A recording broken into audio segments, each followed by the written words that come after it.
Hey guys, welcome back to the Her Campus UCLA YouTube channel. Hi, I'm Casey. I'm a third-year psychology major. I'm Talene. I'm a fourth-year transfer and I'm an anthropology major. I'm Sabrina. I'm a first year. Today we're just going to do a little Q&A, answering some basic questions about UCLA. So our first question is, what are the best dorm stereotypes? So let's start off with classics. The most stereotypical thing about it is filled with a lot of freshmen and it is filled with communal bathrooms. That's where a lot of the freshmen do want to be, mainly because it is very social in there. I don't know why, like, it's kind of like an unspoken rule, but like those classic dorms are like the meeting spots for a lot of the freshmen.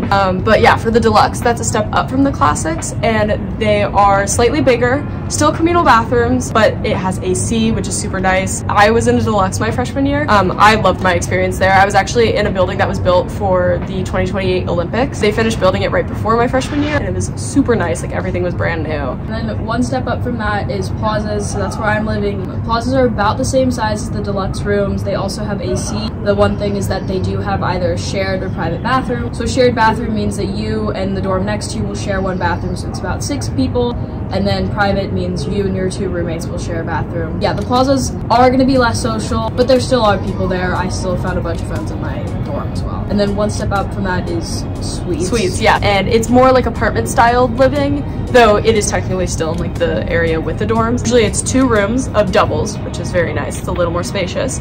You are living with your same 4 people. You don't really get to talk to like other people in the area. One thing about freshmen is that unless you are an athlete or you have special circumstances, you will be in a triple dorm.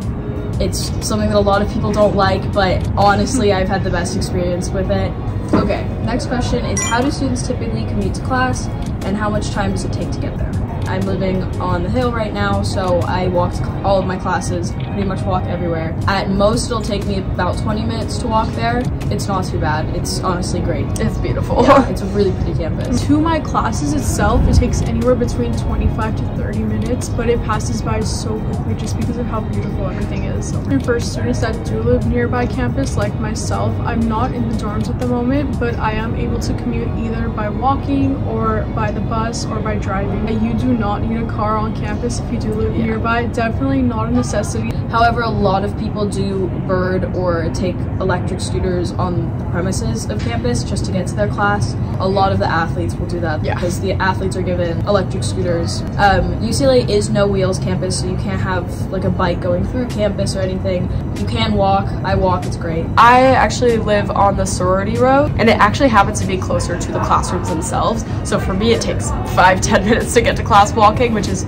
super convenient. Okay, so our next question is, how are classes at UCLA and what is enrollment like? So the way that I got my first quarter classes was during my orientation session. I'm currently in what's called a cluster, which is this program that's unique to freshmen where you essentially take the same class throughout the entire year. So it's with the same people and you're learning about the same subject.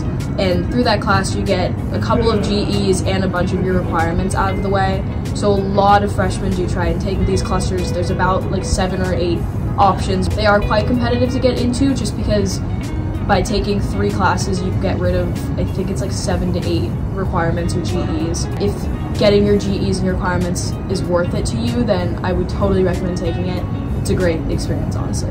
And then for me, I didn't end up taking a cluster, but I did do something which is like completely separate called a Fiat Lux, which is most commonly taken by freshmen, but actually a lot of like seniors who are trying to graduate will take them as well. They're 1-unit courses that are on for fun topics. So there's like one course that I really wanted to take. It's just like a mindfulness class where you meet once a week and you learn about just like meditation, yoga, things like that. But there's other classes like exploring LA. Like you get a unit credit for just doing things outside of campus.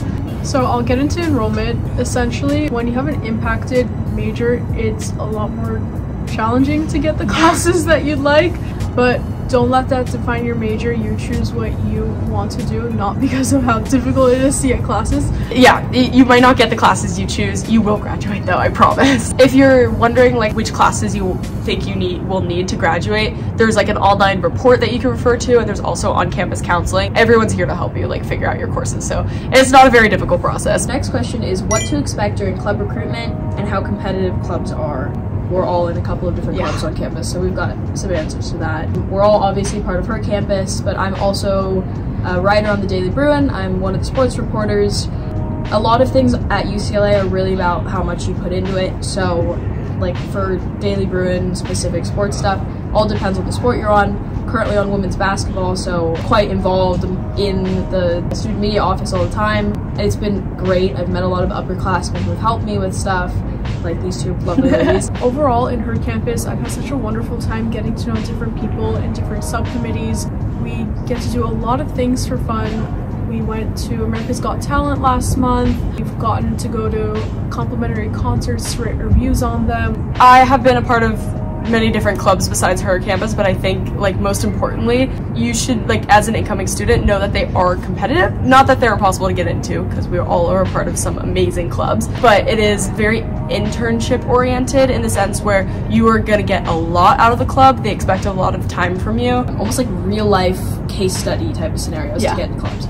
So the business clubs here are highly competitive, quite hard for freshmen to get into. However, the payoffs of being part of them are incredible. Most of the people who are in these business clubs will have like a job lined up for them after college once they've been part of them. If you put your effort into joining clubs and meeting people, you will find good like opportunities for after school. Though there are clubs that are more like for fun and they're low commitment.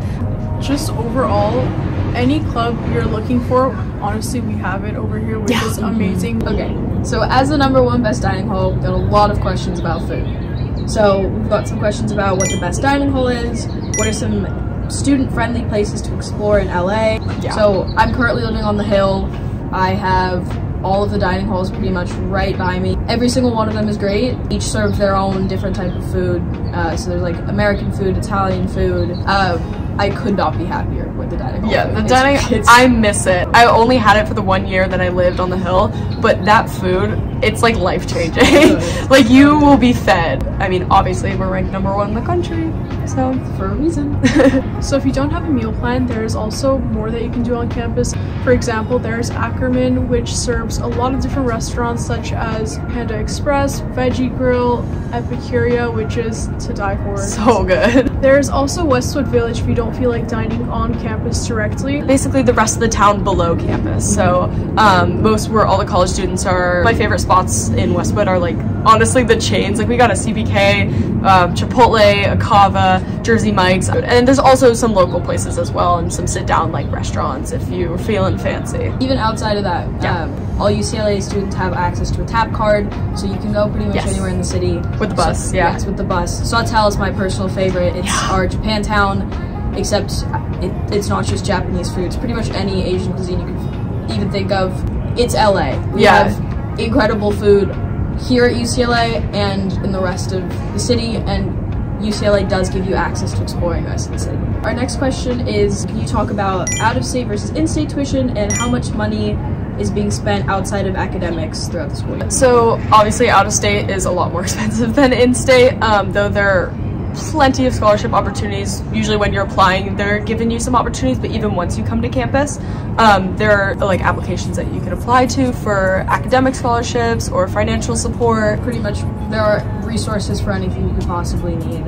In terms of like spending as a student, I would say that I have a pretty normal college budget. You don't need to be spending a lot of money even though you're in LA. There's a ton of nice restaurants and a ton of like nice places to go in LA, but generally I'd say that most students are on your basic college budget of like going to Target and buying. I'd say most of my funds go to Target and coffee. Yeah, exactly. And even then there's like pretty cheap like coffee options on campus. Exactly.